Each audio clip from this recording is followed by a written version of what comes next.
दोस्तों यहाँ पर पहला नंबर सवाल है 3, 4, 7, 2, 7, 6, 7, 9 का बहुलक होगा। यानी यहाँ पर कुछ संख्याओं का समूह आपको दे रखा है और बतलाना है इनका बहुलक क्या होगा दोस्तों। तो आखिर में कैसे पहचानेंगे कि बहुलक क्या होगा दोस्तों।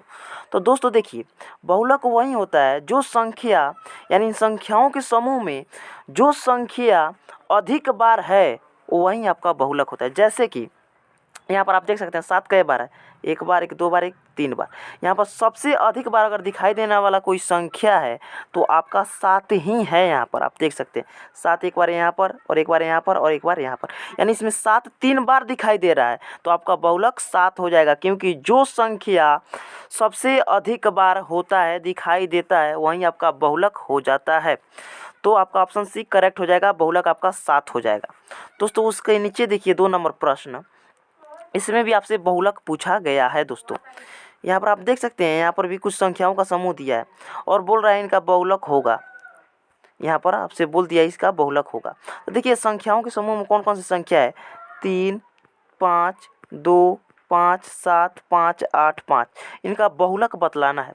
तो एक बात बतलाइए आप हमको, इन संख्याओं में आप बतलाइए हमको कौन ऐसा संख्या है जो एक से अधिक बार, इन संख्याओं जितना भी समूह है इसमें सबसे अधिक बार आया हुआ है। तो यहाँ पर आप देखिए 5 एक बार यहाँ पर और एक बार यहाँ पर 2 बार और एक बार यहाँ पर 3 बार और एक यहाँ पर 4 बार, यानी 5 आपको 4 बार दिखाई दिया है। यानी इन संख्याओं के समूह में अगर सबसे अधिक बार कोई दिखाई देने वाला संख्या है तो आपका 5 ही है। तो आपका 5 जो अधिक बार दिखाई दिया है तो आपका यहीं बहुलक हो जाएगा, जो कि आपका ऑप्शन सी करेक्ट हो जाएगा। ऑप्शन सी बिल्कुल राइट हो जाएगा, 5 आपका बहुलक हो जाएगा। चलिए अगला सवाल को देखते हैं। 3 नंबर सवाल है दोस्तों, किसी बारंबारता का बहुलक होता है। किसी बारंबारता का बहुलक क्या होता है, तो अधिकतम बारंबारता मान होता है। तो आपका ऑप्शन सी करेक्ट हो जाएगा, अधिकतम बारंबारता मान। चलिए अगला सवाल को देखते हैं दोस्तों। यहाँ पर 4 नंबर सवाल है, 1, 3, 0, 3, 1, 3 का बहुलक होगा। अब इस संख्याओं में के समूह में आप बतलाइए हमको कि कौन ऐसा संख्या है जो कि बहुत अधिक बार दिखाई दिया है।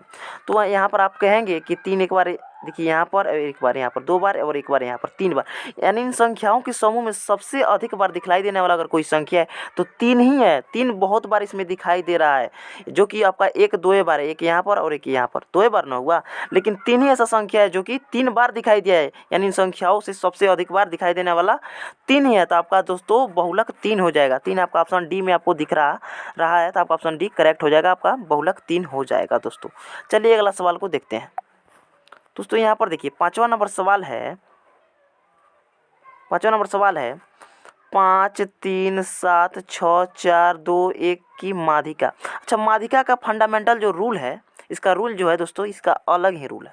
ऐसा नहीं है कि इसमें भी आप बहुलक की तरफ बना दीजिएगा, ऐसा नहीं होगा। इसमें देखिए जब भी आपसे पूछा जाए ना माध्यिका, तो आपको क्या करना है दोस्तों, एक चीज़ ध्यान रखना है। पहले आपको देखना है कि क्या आपसे पूछा है।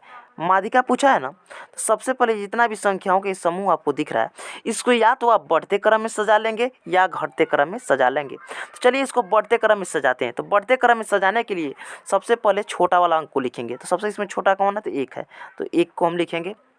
उसके बाद लिखेंगे, इससे बड़ा क्या है, 2 है, तो 2 को लिखेंगे। उसके बाद यहाँ पर देखिए 3 है, 3 को लिख लेंगे। उसके बाद 4 को लिखेंगे। उसके बाद 5 को लिखेंगे और उसके बाद यहाँ पर देख सकते हैं 6 है, उसके बाद 7 है। ऐसे करके हम लोग लिख लेंगे। ठीक है, लिखने के बाद एक काम करेंगे, इनको दोस्तों देखिए, अब माध्यिका पूछा है ना, तो माध्यिका आपका मध्य वाला होता है, यानी बीचों बीच वाला होता है। तो देखिए 3 इधर से काट दीजिए, 3 इधर से काट दीजिए और 3 इधर से काट दीजिए। बीच में क्या बच गया आपका, 4 बच गया। यानी जो बीच में आपका रहता है वहीं आपका माध्यिका होता है, यानी आपका माध्यिका 4 हो जाएगा। अगर आप 3 इधर से ख़त्म किए हैं तो आपको 3 इधर से ख़त्म करना पड़ेगा। ये नहीं है कि आप इधर से 2 ख़त्म कर दो, इधर से 3 ख़त्म कर दो, नहीं। जितना अंक इधर से तुम काटोगे उतना ही अंक इधर से काटना होगा और उसके बाद जो बीच में बच जाएगा वहीं आपका माध्यिका हो जाएगा। तो आपका 4 माध्यिका होगा, जो कि आपका 4 जो है दोस्तों आपका ऑप्शन सी में दिख रहा है, तो आपका ऑप्शन सी करेक्ट हो जाएगा। चलिए दोस्तों यहाँ पर 6ठा नंबर प्रश्न देखते हैं। 6ठा नंबर प्रश्न है, प्रथम 5 पूर्ण संख्याओं का माध्य कौन होगा। प्रथम 5 पूर्ण संख्याओं का माध्य आपसे पूछा गया है। तो पूर्ण संख्या किसे कहते हैं? तो दोस्तों जब भी प्राकृत संख्या में जीरो को सम्मिलित करके उसकी गणना किया जाता है यानी गिनती किया जाता है तो हमारा पूर्ण संख्या होता है। तो पूर्ण संख्या जीरो से स्टार्ट होता है। तो 5 को पूर्ण संख्या पूछा है ना प्रथम, तो जीरो से चलिए, 0 1 2 3 और 4, ये 5 को आपका पूर्ण संख्या हो गया। 1 2 3 4 5 को हुआ कि नहीं हुआ? तो इसका माध्य पूछ रहा है, तो माध्य बराबर क्या होता है? कुल संख्याओं का योग, यानी जितना भी संख्या दिया है इनका योग बट्टा कुल संख्या, यानी जितना ये संख्या होता है ना इनको जोड़कर और इतना जितना ये संख्या होते हैं उनसे भाग दे देते हैं। इन सभी संख्या को आपस में जोड़िए, तो 0 में 1 जोड़िएगा तो 1 ही होगा, 1 में 2 जोड़िए तो 3 हो जाएगा, और 3 में 3 जोड़िए 6 और 4 कितना हो जाएगा 10। दोस्तों 10 आया ना, तो अब 10 में आपको क्या करना है? भाग देना है। कितना से कितना संख्या है? तो 1 2 3 4 5 से भाग देना है। 5 से आप भाग दीजिए, कितना होगा? 5 दूनी के 2, 2 बार में कट जाएगा। तो आपका दोस्तों माध्य जो है ना 2 आ जाएगा। 2 देखिए कौन से ऑप्शन में आपको दिख रहा है? तो 2 आप कहेंगे कि ऑप्शन बी में दिख रहा है, तो आपका ऑप्शन बी करेक्ट हो जाएगा। हाँ, इसका बनाने का और शॉर्ट तरीका एक और है। जब भी आपसे पूछा जाए ना प्रथम 5 पूर्ण संख्या, तो पूर्ण संख्या आपको याद रखना है कहाँ से स्टार्ट होता है? 0 से। 0 1 2 3 4, 5 को पूर्ण संख्या हो गया ना। तो एक काम करना है, सबसे पहले शुरू वाले को, यानी शुरू वाले को और प्लस कर देना है अंत वाले को। अंत वाला कौन है? 4, और इसमें भाग दे देना है आपको 2 से। ठीक है, दोनों को जोड़िएगा तो कितना हो जाएगा? 4 होगा, और 4 में 2 से भाग दीजिएगा तो कितना आएगा? 2 आ जाएगा। इस तरह भी आप निकाल सकते हैं, यानी पहले शुरू वाले को और बाद में अंत वाले को, इन दोनों संख्या को पकड़कर आपस में जोड़ देना है और 2 से भाग दे देना है, तो आपका इस तरह से भी आपका निकल जाएगा। ठीक है, तो आपका 2 करेक्ट ऑप्शन बी हो जाएगा। तो आपका ऑप्शन बी में है 2, तो आपका ऑप्शन बी करेक्ट हो जाएगा। चलिए अगला सवाल को देखते हैं दोस्तों। 7वां नंबर प्रश्न है, प्रथम 3 लगातार प्राकृत संख्याओं का माध्य होगा। अच्छा, प्राकृत संख्या, तो गिनती की संख्या को प्राकृत संख्या कहते हैं। तो प्राकृत संख्या प्रथम का बात कर रहा है, प्रथम 3 लगातार, तो प्राकृत संख्या 1 से स्टार्ट होता है, तो यहाँ पे लिखेंगे 1, उसके बाद 2 और उसके बाद 3, हुआ ना। तो आपका माध्य पूछा है, तो माध्य बराबर क्या होता है? कुल संख्याओं का योग, यानी जितना संख्या है इनका योग और बट्टा कुल संख्या, यानी जितना संख्या है उन सभी संख्याओं को आपस में जोड़ देना है और जितना संख्या है उनसे भाग दे देना है, यानी सभी को आपस में जोड़ देना है। तो 1 + 2 + 3 कर देंगे, और ये कितना संख्या है? तो ये 3 संख्या है, इन 3 से भाग इसमें दे देंगे। तो इन सभी को जोड़ेंगे दोस्तों आपस में। तो एक बात बतलाइए हमको, 1 2 3 आपस में जोड़ देंगे तो कितना? 3 2 5 1 6 हो जाएगा। 6 और 6 में कितना भाग देना है? कितना संख्या है? 1 2 3, 3 से भाग दीजिए, 3 दूनी के 6, 2 आ गया कि नहीं? अब 2 देखिए किस में है, तो वो कहेंगे या कि आपके ऑप्शन बी में दिख रहा है, तो आपका ऑप्शन बी करेक्ट हो जाएगा। 7 का ऑप्शन बी करेक्ट हो जाएगा। हाँ, इसका भी शॉर्टकट तरीका क्या है, जब भी आपसे पूछा जाए ना प्रथम 3 लगातार या कितना हो भी पूछा जाए, तो एक काम करना है, 1 2 और 3, 3 लगातार हुआ ना, 3 लगातार हुआ। तो एक काम इसमें भी क्या करना है आपको, सबसे पहले प्रथम वालों को पकड़ लेना है, यानी पहला वाला अंक को पकड़ना है, तो पकड़ लिए, और प्लस कर देना है लास्ट वाले अंक को, यानी 3 को यहाँ पर रख के प्लस कर देना है, बट्टा करके 2 से भाग दे देना है। इन दोनों को जोड़िए आप में, 3 1 4 हो जाएगा, और भागा 2 से दीजिए, तो 2 दूनी के 4, 2 बार में कट गया, 2 आपका ऑप्शन भी करेक्ट हो जाएगा। इस तरह से भी आप बना सकते हैं। चलिए अगला सवाल को देखते हैं दोस्तों। 8वां नंबर सवाल है, संचयी बारंबारता का वक्र कहलाती है। तो संचयी बारंबारता का वक्र दोस्तों त्वरण कहलाती है, जो कि आपका ऑप्शन 1 करेक्ट हो जाएगा। चलिए दोस्तों 9वां नंबर प्रश्न है, 13 और 19 के बीच का समांतर माध्य है। 13 और 19 के बीच समांतर माध्य क्या होगा? जब भी आपसे समांतर माध्य पूछा जाए तो आपको एक चीज़ याद रखना है। क्या याद रखना है? 13 और जो 19 आपको दिख रहा है ना, 13 और 19, इनको आपस में जोड़कर और 2 से भाग दे देना है। यानी जब भी आपको 2 संख्या दिखे तो इन दोनों संख्या को आपस में जोड़ देना है। जैसे बोला है यहाँ पर 13 और 19 के बीच समांतर माध्य, तो इन दोनों को जोड़कर और 2 से भाग दे देना है। तो इन दोनों को आप जब जोड़िएगा 19 और 13 को, तो 9 3 12 का 2 हो गया, और 1 1 2 और 3 32 आ गया। इन दोनों को जोड़ने पर 32 आया, और इसमें 2 से भाग आपको दे देना है। जब 2 से आप इसमें भाग दीजिएगा तो आपका 16 आ जाएगा। आपका 16 देखिए कौन से ऑप्शन में, तो 16 ऑप्शन आपका कहेंगे कि आपके ऑप्शन बी में दिख रहा होगा, तो आपका ऑप्शन बी करेक्ट हो जाएगा। आपका ऑप्शन 16 आपका ऑप्शन बी करेक्ट हो जाएगा। चलिए अगला सवाल को देखते हैं दोस्तों। 10वां नंबर प्रश्न है यहाँ पर, यदि 3 4 5 17 तथा x का माध्य 6 हो तो x का मान होगा। यानी यहाँ पर देखिए दोस्तों, यहाँ पर एक संख्या दिया है, संख्याओं को यहाँ पर देखिए आंकड़ा दे दिया है आपको, बोला गया 3 4 5 17 तथा x, ठीक है, ये संख्याओं का ये समूह हो गया मान लीजिए। और इसका माध्य दोस्तों क्या है आपका, देखिए यहाँ पर आपका माध्य 6 दे दिया है। ठीक है, तो x का मान आपसे पूछ रहा है। तो आप जानते हैं कि माध्य बराबर क्या होता है, कुल संख्याओं का योग, यानी जितना ये संख्या आपको दिया है, इतना जो संख्या दिया है इन सभी को आपस में जोड़ देना है और ये कितने संख्या है उनसे भाग दे देना होता है। तो माध्य बराबर, तो माध्य के जगह पे माध्य ना लिखे 6 लिखेंगे, तो 6 माध्य बराबर क्या होता है, क्योंकि यहाँ पर माध्य हमने इसलिए नहीं लिखा क्योंकि माध्य का मान यहाँ पर 6 दे दिया है, तो माध्य बराबर 6 लिखेंगे, माध्य की जगह पर 6। और माध्य बराबर होता है कुल संख्याओं का योग, यानी इन सभी संख्या को आपस में जोड़ देना है और जितनी संख्या है उनसे इसमें भाग दे देना है। इन सभी को आपस में हम जोड़ेंगे तो 4 3 7 5 12, 12 में 17 को ऐड करेंगे तो कितना हो जाएगा आप बतलाइए हमको। तो आप कहेंगे कि 29 हो जाएगा। चलिए, तो 29 और प्लस में x हो जाएगा और बटा कुल कितने संख्या हैं, तो देखिए 1 2 3 4 5 संख्या, तो 5 इसमें भाग दे देना है। अब ये 6 इधर है और ये 5 देखिए बट्टा में, तो ये बट्टा में जब है यानी भाग में है तो भाग से जाएगा बराबर के उधर, तो ये गुणा में हो जाएगा। तो 5 छक्के 30 यहाँ पर हो जाएगा 30।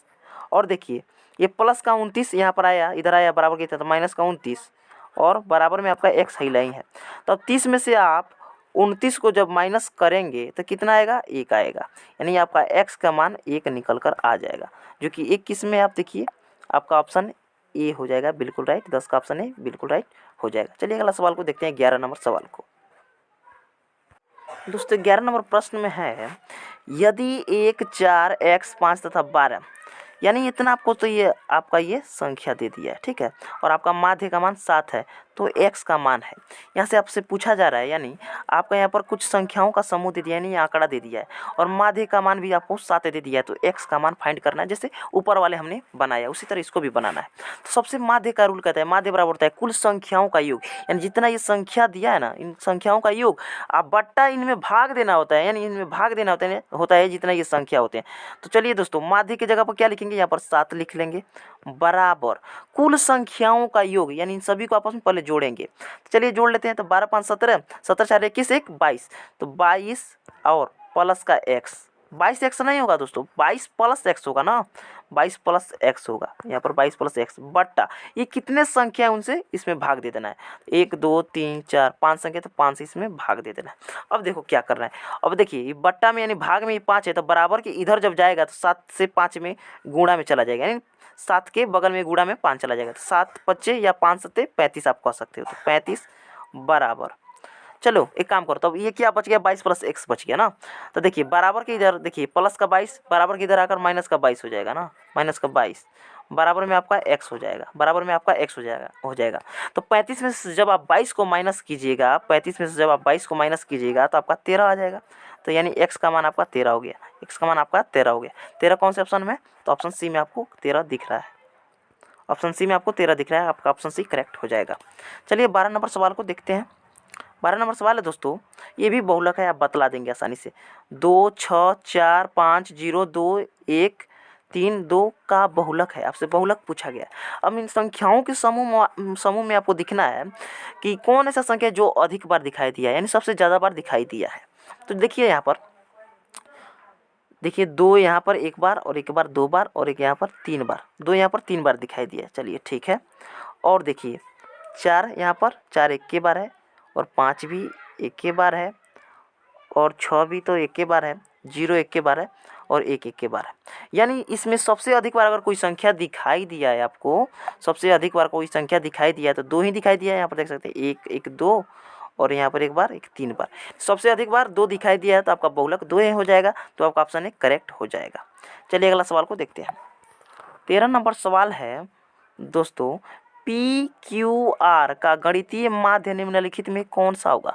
तो माध्य बराबर क्या होता है, कुल संख्याओं का योग, यानी जितना संख्या दिया रहता है उनका योग करके और जितना संख्या रहते हैं उनसे उसमें भाग दे दिया जाता है। तो ये 3 संख्या है, तो PQR को आपस में जोड़ेंगे तो P plus Q plus R हो जाएगा, जो कि आपका ऑप्शन डी करेक्ट हो जाएगा। P plus Q plus R बट्टा 3, तो कितने संख्या 1 2 3, 3 से भाग दे देना है, तो आपका ऑप्शन डी करेक्ट हो जाएगा।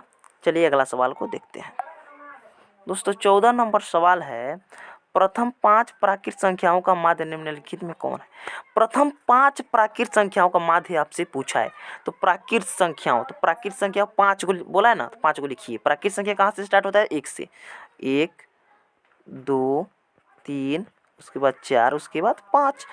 ये 5 को प्रथम प्राकृत संख्या हो गया ना, इसका माध्य पूछा है। तो माध्य बराबर होता है कुल संख्याओं का योग बट्टा कुल संख्या, यानी जितना भी संख्या इन सभी को आपस में जोड़ के और जितना संख्या उससे उसमें भाग दे देंगे। तो सभी को आपस में आप जोड़िएगा तो 5 4 9, 9 3 12, 2 14, 1 15, यहाँ पर 15 आ जाएगा। और ये कुल कितने संख्या है तो 1 2 3 4 5, इसे 5 से इसमें भाग दे देना है। तो जब 5 से 15 कट जाएगा, 5 तिहाई 15, आपका माध्य का मान कितना आ गया 3 आ गया। अब 3 देखिए कौन से ऑप्शन में है, 3 आपका ऑप्शन बी में है, आपके ऑप्शन बी में है, तो आपका ऑप्शन बी करेक्ट हो जाएगा। इसका शॉर्टकट भी तरीका मैंने आपको बता रखा था। देखिए क्या बताया था, प्रथम 5 प्राकृत संख्या बोल रहा है ना, तो 1 लिखेंगे, 2 लिखेंगे, 3 लिखेंगे, 4 लिखेंगे, 5 लिखेंगे, ऐसे लिखेंगे। तो क्या करेंगे, सबसे पहले शुरू वाले को पकड़ लेंगे, पकड़ लिया, प्लस करेंगे, उसके बाद अंत वाले को पकड़ लेंगे, तो अंत वाले को पकड़ लिया और 2 से भाग दे देंगे। जोड़िए 5 1 6 हुआ और 2 से भाग दीजिए, 2 तिहाई का 6, 3 आ गया कि नहीं। इस तरह से भी आप चाहें तो बना सकते हैं।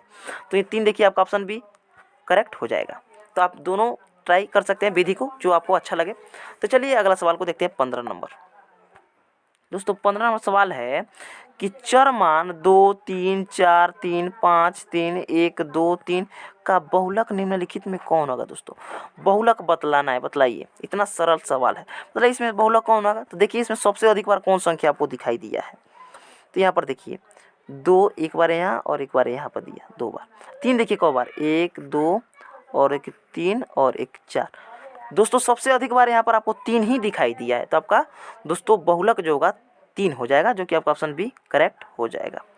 चलिए अगला सवाल को देखते हैं दोस्तों। आज का लास्ट नंबर प्रश्न 16 नंबर प्रश्न है, चर मान 5 3 8 2 4 की माध्यिका कौन होगी। तो माध्यिका निकालने का मैंने आप लोग को तरीका बताया था कि नहीं। सबसे पहले या तो आप बढ़ते क्रम या घटते क्रम में सजा लेंगे। तो चलिए इसको बढ़ते क्रम में सजा लेते हैं। तो सबसे पहले छोटा इसमें से कौन है, 2 है, तो यहाँ पर लिखेंगे 2। चलिए उसके बाद 3 है तो 3 लिखेंगे, उसके बाद क्या है, तो उसके बाद 4 है तो 4 को लिख लेंगे, हाँ कॉमा लगा लीजिए, 4 को लिख लेंगे, ठीक है। उसके बाद क्या है, 5 है तो 5 को लिख लेंगे, और उसके बाद क्या है आपका 8 है, चलिए लिख लेंगे, बस यही ना है। यहाँ पर देखिए 2 3 4 5 8 हमने बढ़ते क्रम से सजा लिया। तो मैंने क्या बोला था, 2 इधर से काटिए, 2 इधर से और 2 इधर से, तो बीच में क्या बचा आपका 4 है ना, बच गया। तो आपका माध्य जो होगा दोस्तों, सॉरी आपका जो माध्यिका होगा आपका 4 हो जाएगा। अब 4 देखिए कौन से ऑप्शन में है, आपका ऑप्शन ए में, तो आपका ऑप्शन ए करेक्ट हो जाएगा। आई होप कि दोस्तों आप सभी को वीडियो काफ़ी पसंद आया होगा। इस तरह सवाल को पढ़ने और समझने के लिए आप हमारे चैनल को सब्सक्राइब करके आप हमसे जुड़ सकते हैं। तो मिलते हैं फिर एक नई वीडियो के साथ, तब तक के लिए जय हिंद, वंदे मातरम।